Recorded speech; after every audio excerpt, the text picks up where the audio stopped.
Okay, so in the last video I gave you the basic rundown on the drone and explained why I chose this particular one and the pros and cons of this particular one, Parrot Bebop 2. And now I'm going to show you how you set it up to fly it.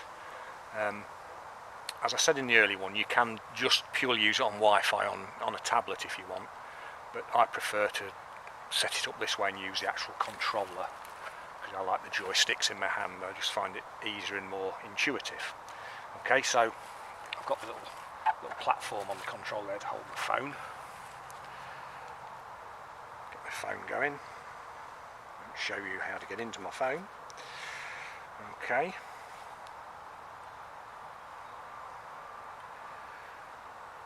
Now, to fly a drone, you generally have to get free software off the internet, and Free Flight Pro is the one that is recommended for this drone. I don't know what other ones there are, but that's the one that I use, and that works really well. There's my little USB. You plug in to the side of your controller into your phone.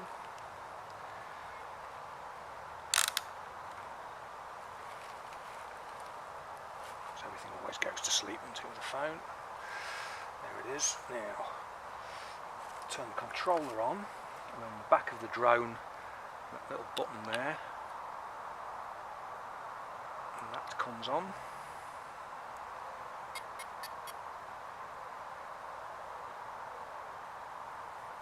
Wait for the light on the controller to go green, and we know they've made contact, and that's steady.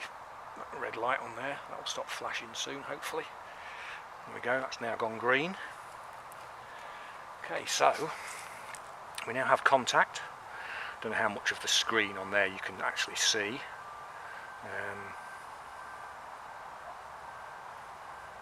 It is connected.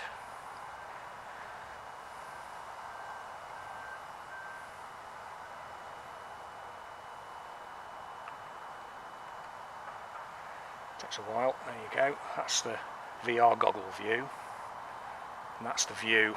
I don't know if that shows up with all the light reflecting, but that's the view from the drone camera.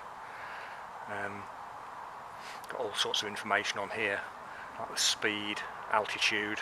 Just bear in mind that the highest you can fly a drone in this country legally is 400 feet. It's about 120 metres, 122 metres, something like that. You have access up here to various other settings where you can turn on sports mode if you want to fly more aggressively and use more battery.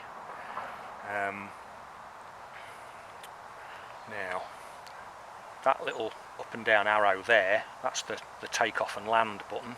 If you press that, it will automatically take off to about 9 inches to a foot in the air. It will just hover there until you do anything else.